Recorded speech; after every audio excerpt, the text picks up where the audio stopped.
AI pots வந்து trading psychology எப்படி handle பண்ணுமா? ஓகே, ட்ரேடிங் பாட்ஸ்களுக்கும் நம்ம மெனுவலாக செய்கிற ட்ரேடிங்குக்கும் சர்டன் அட்வான்டேஜஸும் இருக்குது, டிஸ்அட்வான்டேஜஸும் இருக்குது. ரெண்டுக்கும் அட்வான்டேஜும் டிஸ்அட்வான்டேஜஸ் நான் ஆல்ரெடி வீடியோ போட்டிருக்கேன். அதில் ட்ரேடிங் பாட்ஸுகள மெயின் அட்வான்டேஜே ஃபியரை, அதாவது fear and greed, trading psychology, அதாவது என்ன சொல்கிறேன், அந்த அதான் சைக்காலஜின்னு சொல்கிறேன். அதாவது இப்போ மனிதன் ட்ரேட் பண்ணக்குள்ள மனிதனுக்கு ஃபியரும் இருக்கும், கிரீடும் இருக்கும். ஓகே, ஸோ இப்போ மார்க்கெட் கீழே இறங்கிட்டு வருண்டா, ஐயோ ஐயோ ஐயோ கூடிய இறங்க போதே என்று சொல்லி போட்டு நட்டத்தில் விற்கிறாக்களும் இருப்பாங்க.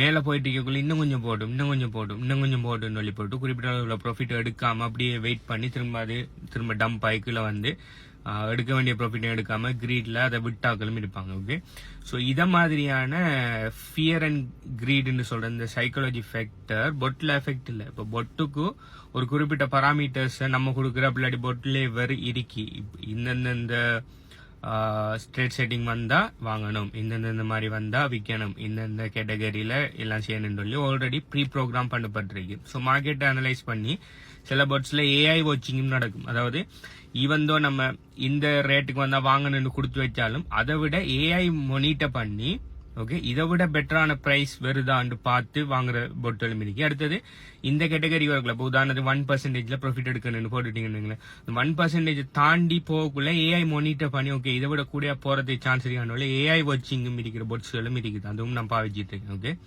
ஸோ அப்படி மனிதன் அந்த ஃபியர் அண்ட் கிரீடுங்கிற அந்த சைக்காலஜியை ஃபுல்லாவே போட்டு ரிமூவ் பண்ணிடும். சரிண்ணே, இந்த இதுதான் கண்டிஷன், இது நடந்துக்கின்னு சொன்னா ஆட்டோமேட்டிக்கா ப்ராஃபிட் எடுத்துடணும். அதுக்கு மேல அதுக்கு கிரீட்ல இன்னும் கொஞ்சம் எல்லாம் பார்த்துட்டு இருக்காது. ஒரு சர்டன் கிரைட்டீரியா வந்துட்டு நம்மளுக்கு தேவையான அளவு ப்ராஃபிட் புக் பண்ற அளவுக்கு இது வந்துட்டுன்னா ஆட்டோமேட்டிக்கா புக் பண்ணிட்டு ப்ராஃபிட் எடுத்துடும்.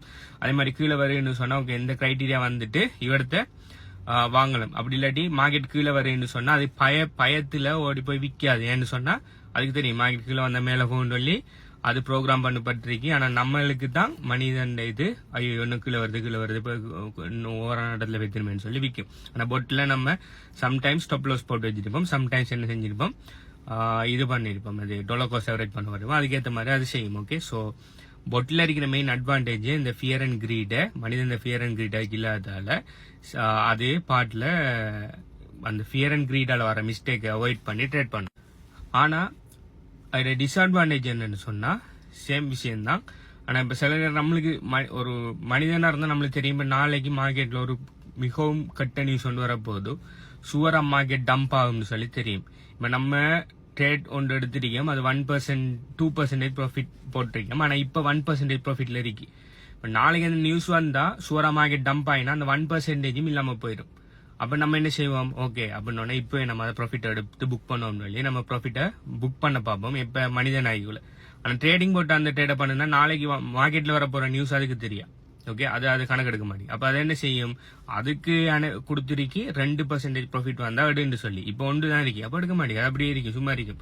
நாளைக்கு அந்த மார்க்கெட்ல டம்ப் நியூஸ் வந்தா அப்படியே மார்க்கெட் டம்ப் ஆயிரும். ஸோ அது 1%ம் புக் பண்ணாது. அப்போ வெயிட் பண்ணி அதுக்கு ஸ்டாப் லாஸ் இருக்கணும்னா அது ஸ்டாப் லாஸ் டச் பண்ணிருந்தா ஸ்டாப் லாஸ் அடிக்கும், அப்படி இல்லாட்டி திரும்ப குறைஞ்ச விலையில வாங்கும். ஸோ இப்படியான டிஸ்அட்வான்டேஜஸும் போட்டில் இருக்குது. ஆனால் என்ன பொறுத்த வரைக்கும் இது என் பர்சனல் ஒப்பீனியன், எனக்கு 24/7 மார்க்கெட்டை பார்த்து அனலைஸ் பண்ணி ட்ரேட் பண்றது, மெனுவெல்லாம் ஆக்டிவா ட்ரேட் பண்றது எனக்கு விருப்பம் இல்லை, எனக்கு டைமும் இல்லை. ஸோ அதனால நான் always go for passive trading. So அதனால போட்டுட்டு கொடுத்துருவேன். ஈவன் அப்படியான சின்ன அந்த மார்க்கெட் நியூஸ்களை வச்சு நம்ம 1-2 ப்ராஃபிட்டை புக் பண்ணாம சின்ன பிரச்சனைகள் வந்தாலும் அதை விட கிரீட் அண்ட் ஃபியரால வர நிறைய மிஸ்டேக்கை பொட் ட்ரேட் பண்றதால தவிர்க்குங்கிறதால நான் always go for bot trading.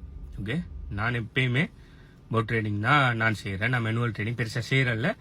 Some காயின்ஸை வாங்கணும், சில நேரம் நல்ல பொட்டென்ஷியல் இருக்கிற காயின்ஸ்கள், மேபி அடுத்தது இந்த ஐசிஓ ஐடியோ சம்திங் அதுகளில் வர அப்படியான விஷயங்களை நான் மெனுவலாக செய்யணும். தவிர ட்ரேடிங் வரக்குள்ள நான் ஷோரா போட்டு நான் கொடுக்குறேன். ஈவன் தான் நான் இந்த கோர்ஸ்ல டெக்னிக்கல் அனாலிசிஸ் எப்படி செஞ்சு எப்படி ட்ரேட் பண்ண மெனுவல் ட்ரேடிங் இப்போ எப்படி செய்யறங்கிறத நான் படிப்பிச்சு கொடுத்தாலும் நான் பர்சனலாக மெனுவல் ட்ரேடிங் செய்யறதில்ல. Because I don't like, plus I don't have enough time to do manual trading 24/7. அதனால நான் ஃபுல் போட் ட்ரேடிங் தான் செய்யறேன். எனக்கு எதாவது அட்வான்டேஜிங் பண்ணுது.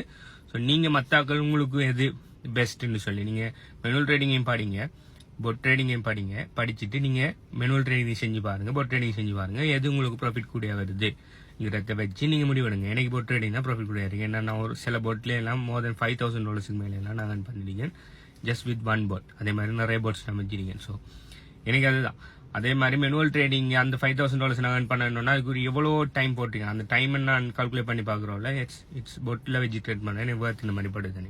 இதை பற்றி மத்தாக்கள் நீங்கள் என்ன நினைக்கிறத கீழே கமெண்ட் பண்ணுங்கள். நீங்கள் பொட் ட்ரேட் பண்ணுறதை விரும்புவீங்களா, இல்லாட்டி மேனுவல் ட்ரேட் பண்ணுற விரும்புவீங்களா? இந்த ஃபியர் அண்ட் கிரீட் உங்களோட ட்ரேடிங்கில் என்ன மாதிரி தாக்கம் செலுத்துது, நீங்கள் மேனுவல் ட்ரேடராக இருப்பீங்கன்னு சொல்லி கீழே கமெண்ட் பண்ணுங்கள். அதே மாதிரி இதே மாதிரி வேறு ஏதாவது கொஸ்டின்ஸ் டவுட்ஸ் சொல்லிக்குன்னு சொன்னால் கீழே கமெண்ட் பண்ணுங்கள்.